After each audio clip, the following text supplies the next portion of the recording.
He forgot to mute his mic. That's how my Monday started, listening to the VP of Product whisper to HR, "Just wait till the new guy gets in. We'll clean house." I was on the same Zoom call, 3 tiles down.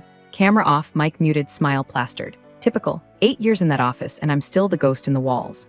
The one who updates the compliance binders no one reads, fixes board minutes no one notices are broken, and sweet talks our lenders' legal counsel over holiday weekends to keep us out of technical default. But sure, clean house. Just don't forget who signs off on the house's insurance policy. At Redmont Systems, I was what you might call the quiet hinge. Not the door, not the lock. Just the thing that keeps the whole mess from falling off when people slam it too hard. Every quarter, someone higher up would break something, forget to notify the bank about a major change, violate a debt covenant with some flashy hire, or fudge a timeline to look better on a slide deck. And I'd be the one up till midnight, reformatting language, booking last-minute notaries, or smoothing it over with our account manager at State Mid-Bank. Nobody ever said thank you, but they didn't fire me either, which, in corporate America, is pretty much affection. Anyway, before we go further, I've got to ask a little favor. I know 90% of folks listen to these stories like I'm a voice inside their fridge or something, but if you like hearing about corporate chaos, backdoor contracts, and petty revenge dressed in HR lingo, go ahead and hit that like button and maybe even subscribe. It motivates the team, keeps the lights on, and lets me keep telling you exactly how the sausage is made. All right, back to it. The truth is, I didn't mind being overlooked. It gave me room to maneuver. While the execs chased their tailwinds and synergistic partnerships, I built relationships that actually mattered. Take Jan from State Mid, Senior Loan Oversight Officer. She liked me because I remembered her birthday, and because I didn't treat her like a vending machine for cash. She's the one who flagged a language discrepancy in our debt agreement 4 years ago, before it triggered a compliance review. I fixed it quietly. I always fixed it quietly. I wasn't flashy, never climbed the ladder, never tried. My desk was 3 rows back from the window. I brought in donuts on Fridays. I recycled the K-cups. I remembered when the founder's wife had hip surgery and sent flowers, signed from the whole company even though nobody else knew. I knew where the real power lived in the fine print, and I lived in it. Every clause, every rider, every acronym tucked into a footnote that could derail a deal. I slept better knowing I was the only one who actually read the damn documents. The founder, Richard Green, knew that. He didn't say it often, but he'd nod at me sometimes, just once like, "You see it too." He was the kind of man who understood stability wasn't sexy, but it kept the lights on. He built Redmont with a calculator and a moral compass, and we landed the $120 million operational loan from State Mid. It was me in the room with him and the bank's attorneys. I reviewed the draft. I requested one small amendment, continuity clause.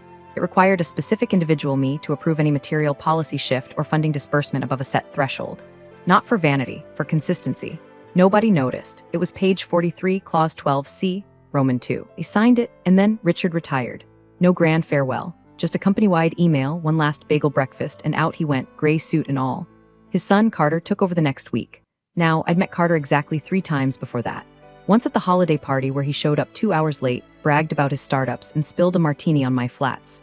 Once during a pitch rehearsal where he said my slide deck had grandma energy. And once when he cornered me in the break room to ask why his corporate card kept getting declined in Chalum. Answer: you didn't submit a travel authorization form. Shocker. So when Carter walked into the Monday leadership meeting in his shiny new CEO nameplate and said, "We're going to modernize this place," I knew what was coming. New brooms sweep clean, especially when they've never had to scrub a floor.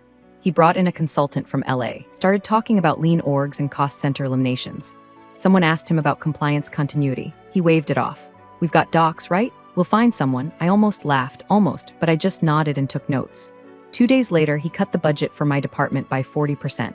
3 days later, he removed me from the exec thread. By Friday, I was called into HR. New VP of Ops looked like she was reading a grocery list. Effective today, your position is being dissolved as part of the organizational restructure. Please return all company property, and your severance package will be reviewed pending internal approval. Carter stood behind her, arms crossed, with that smug little grin he inherited from whatever prep school bred him. As I gathered my things, he leaned in and said, "Prove your value to my father." I didn't say a word, just walked out, box in hand, badge clipped to the top. Nobody said goodbye, but they'd remember me soon enough, because Carter didn't know what his father had signed, or what I'd fixed, or just how many things had my name, not figuratively but literally, etched in ink. He thought I was the past. Turns out I was the trigger. The week after Richard Green retired felt like watching a church convert into a nightclub. Gone were the muted grays, the calm emails, the shared understanding that silence in meetings meant thought, not disengagement. Carter strutted in Monday morning like he'd just closed $1 billion SPAC and was here to disrupt legacy mindsets. Never mind that his last startup pivoted from vegan dog food to NFT lawn care before vanishing in a cloud of investor apologies. Now he was our CEO. They gave him Richard's corner office. Didn't even change the nameplate until Thursday. Brought his own standing desk, neon green ergonomic chair, and a ring light that made every Zoom look like a hostage video. His first official act, replacing the company's mission statement with a slide that just said speed, simplicity, savage execution, in bold with fire emojis. At the first leadership sync, Carter opened with a PowerPoint titled version 2.0, Building Redmont for the Next Billion. Slide 1 was a stock image of a chessboard. Slide 2 said, Legacy is the enemy of agility. Slide 3 was a bullet list. Eliminate redundancy, collapse vertical silos, modernize backend compliance ops, increase output per FTE by 200%. I was FTE-006. Been there since we were 10 people in a co-working space with leaky HVAC and a microwave that sparked when you made oatmeal. And now I was redundancy. He never mentioned my name, but every time he said outdated processes, or boomer bottlenecks, or compliance overkill, his eyes drifted across the table to where I sat, quiet, neutral, professionally dressed like I didn't just hear my own eulogy. The ops VP, a guy Carter poached from a cryptocurrency exchange that got fined into oblivion, started talking about flattening the org chart and removing friction. I asked what the new plan was for risk disclosure under the loan. He blinked, we'll automate that. Automate what exactly? A legal certification? A clause with human signatory requirements? He didn't answer, just wrote something in his phone. That Friday, Carter hosted an Ask Me Anything town hall. Someone, I still don't know who, had the audacity to ask what he was most excited about. His response, trimming the fat. Honestly, we've got too many people doing jobs we don't need anymore. It's 2025. We've got AI. No offense to legacy folks, but if your value isn't obvious, I don't have time to excavate it. The room was silent. Don't worry, he added, we'll be fair. Everyone gets a chance to prove they belong in Redmont 2.0. The founder's old chief counsel was already gone by then, amicable separation, the email said. The finance director retired early. Our facilities manager transitioned out. That was 3 people in 5 days. And every empty desk felt like a funeral without flowers. Carter started walking around with a Bluetooth headset, a protein shake, and a permanent smirk like he knew something we didn't. I heard he told the intern he wanted hungry sharks, not sleepy dolphins on his team. I wasn't even mad, just tired. You can only be the calm in the storm so long before you realize the storm's got a flamethrower and a podcast. The worst part, people started listening to him. You could see the fear crawl in behind their eyes. Directors who used to stand tall now nodded through nonsense. Junior staff started repeating Carter's phrases in Slack like incantations, velocity mindset, brand perimeter integrity, compliance elasticity. Someone actually printed his savage execution slide and pinned it above the printer. And yet, nobody asked the real questions. What happens to our debt agreements? What happens when the bank checks for continuity and the continuity is gone? What happens when the person who actually knows what keeps this company solvent is cut out? The thing about people like Carter is they mistake silence for submission. They think if no one pushes back, it means they're winning. But me, I was just watching, listening, gathering. He was so busy performing dominance that he never once thought to read what he was sitting on. The founder had trusted him with the controls to a plane built by grown-ups. But Carter didn't know how to read the gauges. He just liked pushing buttons. And somewhere in his flurry of LinkedIn posts and motivational Slack messages, he forgot something very simple. This company was built on trust. And trust, unlike NFTs or vision decks, doesn't pivot. It expires. Friday morning hit different. Not because the coffee tasted worse or the printer jammed again. Those were constants, but because the entire office felt off, like someone had turned the volume down on the world and was waiting to press play on a funeral playlist. I logged in at 8:57 a.m. sharp. By 9:02, my calendar dinged with a new invite, HR. Role transition conversation, no host, no agenda, just a 9:30 slot in conference room B. My stomach didn't sink. It folded calmly, like a suit being packed for a trip you didn't book. I walked in at 9:28, never give them the satisfaction of lateness. Carter was already there, leaning against the wall like he was about to pitch me a startup that sold smart yoga mats. Across from him sat the new VP of Ops, a woman named Darcy who I'd met twice and neither time sober. On the table, a cardboard box with my name written in Sharpie. Misspelled. Carter didn't sit. Virginia, he said with that infomercial smile, we're streamlining. He gestured like a magician pulling a scarf from his sleeve. Legacy roles, high friction, it's all in the memo you'll be getting. Darcy pushed a manila folder toward me. Her eyes didn't quite meet mine. I opened it. 3 pages of HR-branded fluff about operational agility and role realignment. Nowhere did it say what my severance would be. Nowhere did it mention the loan. Nowhere did it acknowledge the $250,000 in compliance work I'd done solo while Carter was off surfing in Ibiza last month. Effective immediately, she said, carefully, your position is being dissolved. Your access credentials have already been removed from internal systems. We'll follow up regarding transition paperwork. I looked at Carter. He looked pleased with himself, like he'd finally figured out how to get rid of the weird, quiet lady who always corrected his calendar invites. Then he said it, prove your value to my father. No smile this time, just a challenge, like this was chess and I'd finally been checkmated. Funny thing is, I didn't flinch. I didn't scream or cry or throw a stapler. I didn't demand anything. I just reached for the box, placed the folder inside, and stood up. I paused at the door. You know, I said, glancing at the muted Redmont logo on the wall. Thing about scaffolding is, you only notice it when you rip it down too fast. He didn't get it. Of course he didn't. His brain was already back on whatever Slack channel was blowing up with reaction gifs and new brand vision slides. I was just another cost center he'd crossed off his to-do list. I walked out, down the hallway I designed the emergency protocol for, past the compliance posters I wrote, and out through the security gate that beeped red instead of green. Badge already deactivated. 2 interns were microwaving burritos in the kitchen. They looked up at me like I was a ghost. One of them offered a sad little wave. I nodded back, then I stepped outside. No parade, no goodbye card. No catered lunch like they gave Rob when he retired after 3 years of managing server rooms from his basement in Ohio. Just me, my box, and a very specific memory, page 43. Clause 12C, Roman 2. In the event of any material financial policy shift or disbursement request under the agreed facility, written authorization must be secured from the individual named in Schedule B, unless said individual is deceased or incapacitated.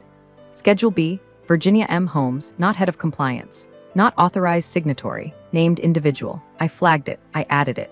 I watched the bank's legal counsel initial it. And I watched Richard Green sign it twice, once on the master document and once on the continuity rider. They thought it was ceremonial. That clause was my insurance policy.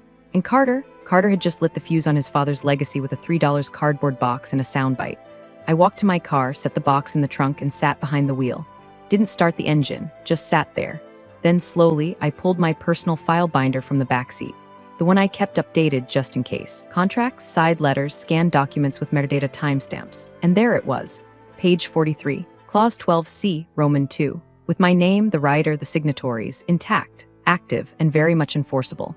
Carter didn't just fire the head of compliance. He fired the keystone of a $120 million operational loan. And tomorrow, the bank was expecting a quarterly compliance call with me. Let's see how they react when they realize their required signatory has vanished. Let's see what happens when I go silent. I didn't sleep that night. I didn't cry either.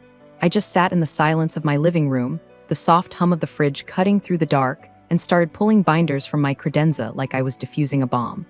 Because that's what Carter had just done, yanked the pin on a live grenade and tossed it into the boardroom. Too proud to notice the spoon hadn't flown off yet. The cardboard box they handed me in conference room B was still sitting on the kitchen table. My badge, a stapler, one dying succulent, and a thumb drive I kept in my desk drawer, the one with a mirror folder of every critical document I ever worked on. Not because I didn't trust Redmont, because I knew Redmont. By 2:14 a.m., I had my 2020 to 2024 loan oversight file open in 3 separate PDF viewers. Clause 12C, Roman 2 was exactly where I remembered it, third paragraph, buried between refinancing triggers and permitted payment adjustments. It was the kind of clause no one notices unless they're hunting for it. A fail-safe, a firewall, the continuation clause. It didn't just require a sign-off from a compliance officer. It specified me, my full legal name. It tied my authorization to the release of funds, to the voting rights on capital expenditures, to the covenant that required lender reapproval in the event of structural leadership changes. It was surgical, intentional. Richard had added it after a particularly brutal loan negotiation with State Mid's Risk Committee 3 years ago. He pulled me into his office afterward, handed me a paper coffee cup, and said, "You're the reason we still have leverage. I want that memorialized." I thought he was being nice. Turns out he was being strategic. Schedule B of the rider agreement was printed on company letterhead. His signature, mine, the bank's, it wasn't ceremonial, it was embedded. I stared at that clause until the words stopped looking like English and started pulsing with weight. This wasn't a gotcha. This wasn't revenge. This was leverage. At 3:42 a.m., I sent a message through my personal email to Jan Thomason at State Mid. I didn't explain much, just asked if she had 50 minutes to speak in the morning. I attached the clause and labeled the subject line, Urgent Compliance Continuity Check-in Redmont Systems. I hit send, closed my laptop, then reopened it 10 seconds later and pulled up LinkedIn. Search for Redmont's company page. Carter had posted a CEO welcome video with his arms crossed, trying to look visionary in front of a blank whiteboard. The caption said, "Excited to usher Redmont into a bold new chapter. Leaner, faster, smarter. Let's scale together. #leadership, #execution, #Redmont 2.0. I clicked mute, took a screenshot, and saved it to a folder labeled Timeline Assets. At 8:03 a.m., Jan called. "Virginia?" Her voice was crisp. "No small talk, just saw your email. I'm going to pretend I didn't open it until right now. You're not technically on their authorized list anymore, so this is an informal courtesy." I understand, I said. All I need is confirmation. Is the clause still valid? She didn't answer for 6 seconds. I counted them. Then, yes, clause 12C, Roman 2, is active. Your removal without notice or documentation constitutes a covenant breach. If we move forward with disbursement or expansion funding without your written sign-off, we're exposed. What does that mean for Redmont? It means we pause everything until your authorization is either reinstated or legally waived, which requires a board vote and a formal amendment. And if they already submitted a disbursement request, they have. Jan sighed. Then the clock is ticking. She didn't have to say what we both knew. Bank had 72 hours to verify compliance on pending disbursements.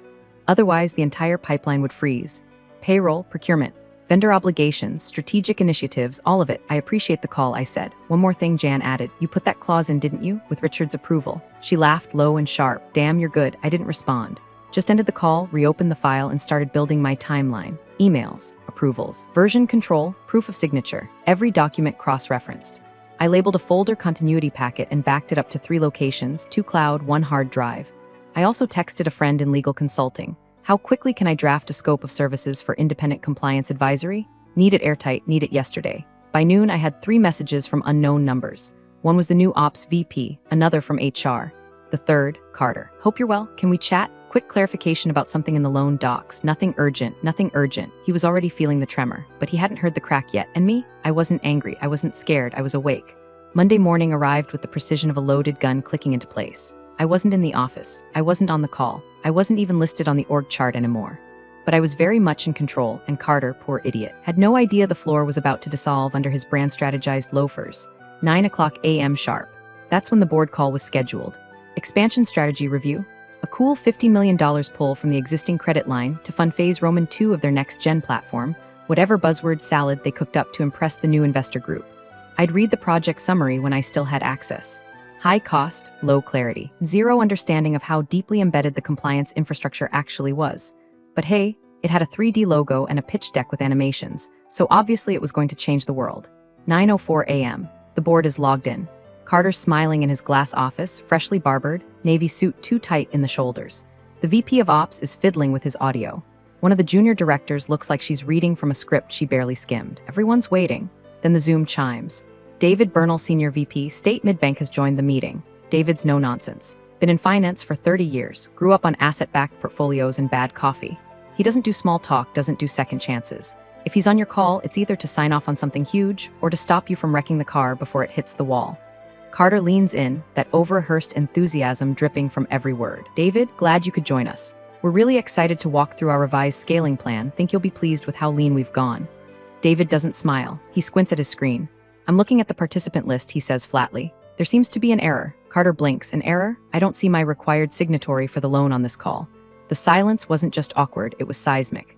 David continued, voice calm, clipped. According to the terms of the 2020 Operational Lending Agreement, Clause 12C, Roman 2, any expansion, capital reallocation, or structural policy change requires written and / or verbal confirmation from the individual named in Schedule B. I don't see that individual present. Carter laughs. It's thin, desperate. That. Yes, well, Virginia Holmes is no longer with Redmont. We've transitioned that role internally. David's eyes didn't blink. Schedule B doesn't say role, it specifies person. As in Virginia M. Holmes, unless I missed her name on this call, the Zoom grid shifts, no one speaks. Carter clears his throat. We were under the impression that clause was more of a formality. We've consulted internally. Who at the bank approved that interpretation? David interrupts. Because no request for waiver or clause modification has crossed my desk, and I'm the primary on this account. The Ops VP suddenly leans forward like he's about to say something, then stops. Probably realizing nothing good happens when the guy controlling your company's purse strings starts quoting clauses by memory. David continues. Have you submitted disbursement documents? Carter falters. Well, the forms were prepped, yes. We've got a pipeline depending on the Q4 draw, and our teams are. David's tone shifts just slightly, like he's bored, or worse, disappointed. Until Virginia Holmes confirms in writing or appears to authorize the shift, State Mid is pausing all movement on the facility. That includes the expansion capital, interest recalc adjustments, and vendor batch releases tied to your Phase Roman 2 invoice schedule. He waits. No one jumps in. If Virginia Holmes is not reachable, he adds, you'll need to schedule a formal covenant hearing, which requires 7 days' notice. Full board minutes, legal review, and updated filings. Carter opens his mouth. David cuts him off. I'll stay on the call for 10 minutes. If she joins, we proceed. If not, we pause. Thank you. The Zoom goes dead silent again. You could hear the collective blood pressure rise through the pixels. I wasn't watching, but I could imagine it. the brand new CTO swiveling in his chair, trying not to look terrified. The investor rep pretending to take notes while texting someone under the table. The board chair, jaw clenched so tight his teeth probably cracked.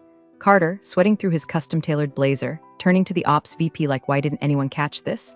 Meanwhile, I was sitting in my apartment, sipping chamomile, watching the light shift across my living room floor. My phone buzzed. Unknown number. Hi Virginia, this is Lauren from Redmont's legal team. Quick question about some legacy agreements. Are you available to talk this afternoon? I didn't answer. Let them stew in it. They want it lean? They just discovered what missing muscle feels like. The pipeline froze on Tuesday. No official announcement. No red banner across the company dashboard. Just a slow bleed of panic, masked with cheerful Slack messages and frantic whispers behind closed doors. The Phase Roman II rollout, Carter's precious crown jewel, hit a concrete wall and no one had the tools to climb it. The first sign was subtle. A procurement request flagged as pending vendor verification. Then another and another. By noon, someone in facilities posted in #ops support. Anyone else seeing halted PO approvals? Need toner and it won't go through. An intern replied with a meme. Nobody laughed. By Wednesday morning, the truth started leaking. David Bernal and the team at State Mid had officially paused all active disbursements. The $50 million expansion funds? Frozen. The quarterly bridge draw for operating cash flow? Delayed pending compliance resolution. Vendor payments that were usually clockwork now required manual override, which was legal speak for no one has the authority to touch this until the problem is fixed. But the problem was me. More specifically, the absence of me. Carter tried to downplay it at first. He told the board it was a temporary systems discrepancy, that legacy access rights were being restructured.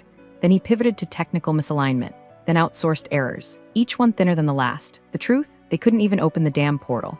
The bank's backend wouldn't accept signatures unless mine was on file or unless the clause was legally amended, which required a board vote, full legal documentation. Most critically, my participation and I was silent, phone off, inbox untouched, notifications muted. My LinkedIn, however, was very much alive. Virginia M. Holmes, independent compliance consultant, regulatory continuity strategist, advisor to high-stakes lending frameworks. Banner photo, a calm lake at dawn. Location, Columbus, Ohio. Status, open to selective consulting partnerships. Profile banner alone was enough to trigger mild heart attacks across half the executive team. I'd updated it at 3 a.m. Tuesday morning. By noon, it had over 900 views, a few likes. A quiet message from a board member I used to trust. Virginia, can we talk off the record? I didn't reply. Back inside Redmont, the gears kept grinding without grease. Legal was called in. The general counsel flew back early from his vacation in Aspen. I heard through a friend that he walked straight into the boardroom without changing out of his travel hoodie. Within minutes, a flurry of internal messages were flagged urgent compliance hold. Vendor contracts started bouncing back with hold requests. Accounts payable went dark. Payroll timing got sensitive. When salaries are late by even a day, people panic. By Thursday, HR was fielding panicked inquiries from department heads. Engineering leads wanted to know why their tools weren't provisioning. The marketing team couldn't book contractors for an upcoming launch. Even the janitorial vendor flagged a pending termination notice if their invoice wasn't processed by Friday. Carter, he started unraveling. He called David at the bank 3 times on Wednesday, left messages, tried texting. No response. Then he tried me, email, cell, Slack, which I was no longer on, but nice try. Even had Darcy from Ops send me a friendly coffee invite on Calendly. I deleted it. Meanwhile, I was building something else. A consulting deck, not for Redmont, for Redmont's competitors. 3 had reached out after seeing my updated profile. 1 even offered to fly me out first class for a weekend retreat to discuss strategic compliance integrations. I wasn't committing to anything, not yet, but the timing was delicious. Carter still hadn't admitted to the board what really happened. He was hoping to fix it behind closed doors. Patch the hole before the water spilled out. But the board was asking questions now. Real ones. Who authorized the leadership restructure without clause review? Was legal consulted before the role dissolution? Where is the waiver for the covenant clause? And my personal favorite, if this requirement was so critical, why was she let go at all? It backed themselves into a corner and handed me the blueprint to the exit.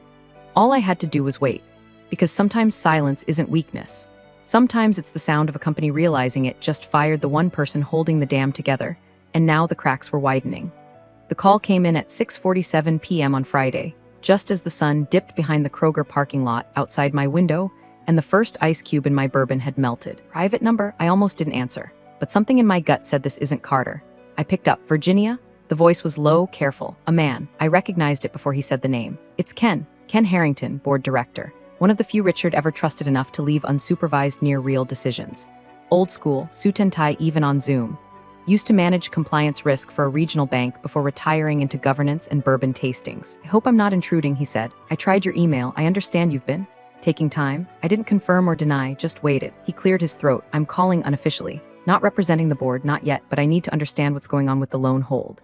Ask your CEO, I said flatly. I've asked. What I got was a TD talk about agility and trust falls. That earned a smile from me. First one in days. He continued. Look, Virginia, I've seen a lot of messes in my time, but I've never seen a bank freeze a $120 million facility without sending a warning letter. They're not mad. They're surgical. That kind of silence means one thing: they're protecting themselves, which means we screwed up. Still, I didn't answer. Then came the sentence that shifted the current. I know about the clause. 3 seconds passed. Clause 12C, Roman 2, Schedule B. I pulled the original documents. Richard insisted it be tied to you, didn't he? I exhaled through my nose. Calm. Cool. Yes, I said finally. And the bank required it be embedded post-signature. It wasn't a courtesy, it was a compliance anchor. I figured, he said. So now the company's frozen, payroll's at risk, and nobody seems to know how to unstick the machinery except the woman we unceremoniously tossed with a box of office pens. I waited again. Let the silence do the heavy lifting. I want to fix this, Ken said, but I need you to help me understand what we're standing on. What exactly did Richard do before he left? I gave him my terms. I'll talk once, but only in front of legal, and only with the board chair present. Ken didn't argue, just nodded into the receiver like he expected it. I'll set it up. Monday morning. Virtual or in person? In person, I said, downtown. Legal counsel's office. I want everything timestamped. Understood. I ended the call and pulled up my continuity packet. 23 files. Original signed loan agreement with Schedule B writer. Email thread from Richard. Add Virginia to the schedule. Non-negotiable. PDF of signature chain, showing Jan from State Mid's initials next to mine. Internal memo I wrote outlining the clause implications, dated and acknowledged by then finance. Screenshot of my removal from Redmont Systems. With timestamp, I packaged it. Password protected the folder. Then I drafted a simple, polite email to Ken Harrington subject. Requested documentation compliance continuity Ken. As requested, attached is the documentation outlining the current enforcement posture of Clause 12C, Roman 2 under the Redmont State Mid facility. Please review in advance of Monday's meeting. Best. Virginia Holmes, independent compliance consultant. I clicked send. My phone vibrated 30 seconds later. New email from legal at Redmont. Subject line, urgent, meeting request compliance continuity discussion. I didn't open it. Instead, I sat back, sipped the last of the bourbon, and stared out the window as headlights blinked in and out of the grocery lot like dying stars. They wanted me back, but not as staff, not as legacy. This time, I was the storm they had to negotiate with, and I'd be bringing the weather forecast. The conference room smelled like old leather and nervous sweat. Glass walls, deep walnut table, a pitcher of water no one touched. Downtown, 9th floor, neutral territory, Harrington and Low LLP. They'd hosted messier meetings here, I'm sure, but this one had a quiet tension that didn't need raised voices to feel dangerous. I walked in alone. No entourage, no lawyer at my side, just a slim black folder under my arm and the unspoken weight of a company on pause. Across the table, Ken Harrington looking somber but focused. The board chair, Evelyn Park, immaculate in a gray blazer, lips pressed in a line like she was already regretting everything. Redmont's internal counsel sat 2 seats down, typing notes before anyone spoke. And at the far end, arms crossed and trying way too hard not to look rattled, Carter. He looked older than he had a week ago. Maybe it was the circles under his eyes or the way he avoided mine. Maybe someone had finally explained what a covenant default actually meant. No one offered a greeting. I sat, opened the folder, pulled out one sheet of paper. This, I said, sliding it forward, are my terms. No theatrics, no dramatic pauses. Just the same voice I used when telling procurement that no, couldn't expense rooftop massages during budget freeze season. Evelyn picked up the page, read in silence. Her eyes didn't widen, her jaw didn't move. But the stillness in her shoulders told me everything I needed to know. She saw the trap and she knew it was airtight. Ken leaned in to read over her shoulder. Even Carter sat up straighter, trying to catch a glimpse. Terms of reinstatement, Virginia M. Holmes reinstatement under title. Strategic Compliance Officer, reporting structure. Direct line to Board of Directors, exempt from CEO oversight or review, scope of authority. Full oversight of compliance infrastructure, lender correspondence, and internal policy certification. Term, guaranteed 36-month retainer. No termination without board majority and bank approval. Rate, to be disclosed separately, indexed annually per CPI. Public statement, Redmont to issue internal memo recognizing transition to strategic advisory structure. That last clause wasn't for vanity. It was for signal to the bank, to competitors, to the market. I wasn't coming back, I was elevating. Evelyn set the paper down, folded her hands, looked directly at Carter. Not a word, not a blink, just silence. Carter's lips parted like he wanted to object, but no sound came out. He looked toward legal, maybe hoping for backup, but they were too busy reviewing the packet I'd sent the night before. The one with the clause, the signature chain, the audit trail of his decision to terminate me without clause review. The one that could have ended up in court if I'd been a different kind of woman. He swallowed, looked back down. Ken finally spoke. Virginia, if we agree to these terms, how soon can we notify State Mid? I didn't blink. I already spoke to Jan. She's on standby. Moment I log in with official designation, the freeze lifts. Another beat. Evelyn tapped the page twice like a judge signaling verdict. Legal, the lawyer nodded slowly. Clause is valid. Her appointment was original to the agreement. Termination without successor sign-off was non-compliant. In other words, you broke the rules and hoped no one noticed. Evelyn didn't ask Carter for input. She didn't need to. She just turned to me. We'll accept the terms as written. We'll have board credentials restored within the hour. HR will draft the official agreement today. Then she added, not unkindly, anything else? I nodded once. One more thing, I want the record amended. My departure is to be logged as a transition to advisory, not a termination. The official file should reflect continuity, not disruption. Ken smiled faintly. Carter looked like he'd swallowed a thumbtack. Agreed, Evelyn said. I stood, collected my folder. No gloating. No smirk, no parting shot. Just quiet clarity. Because the win wasn't the return. The win was making sure they knew I never left unprepared. And now I wasn't a name on a door. I was the clause they would never overlook again. Monday, 9:00 a.m., same calendar slot. Same call title, Board Strategy Review Phase Roman II Reapproval. But this time, the energy was different. Tense, tightly coiled. Like the company had been holding its breath for 10 days and wasn't sure how to exhale without causing internal damage. Everyone was there. Evelyn, Ken, legal, the outside auditor, 3 fidgety board members, the new CTO who looked like he hadn't shaved since Wednesday, and Carter sitting dead center on screen but somehow miles away. Then there was me. Second tile from the top. Virginia M. Holmes, Strategic Compliance Officer, no fanfare. No intro music. Just a name, logged in, authorized, unmistakable. At 9:01 the Zoom chimed again. David Bernal, Senior VP, State Midbank has joined the meeting. The temperature in the virtual room dropped 10 degrees. David's camera clicked on. Same unbothered stare, navy tie, eyeglasses low on his nose. He scanned the participants silently for a few seconds, then leaned slightly forward, reading each name, and then he stopped. His eyes met mine through the screen. He nodded once. Excellent, he said. Now we can proceed. 5 words, and the whole damn board exhaled at once. Carter tried to keep his face neutral, but the twitch in his jaw gave him away. He opened his mouth, maybe to object, maybe to reclaim something, but Evelyn beat him to it. Virginia, she said smoothly, you've reviewed the compliance memo and the updated budget framework? Yes, I replied. Both align with covenant guidelines. Provided documentation is submitted post-vote, and all draw requests include lender notice at least 72 hours prior to execution. David chimed in, that works for us. Ken nodded, all in favor of reapproving Phase Roman II disbursement under revised compliance oversight? Hands went up. Digital checkmarks appeared, everyone voted, everyone except Carter. Evelyn didn't even ask. The motion passed. Legally, structurally, publicly. David gave a curt smile. We'll unlock the facility by COB today, assuming nothing changes.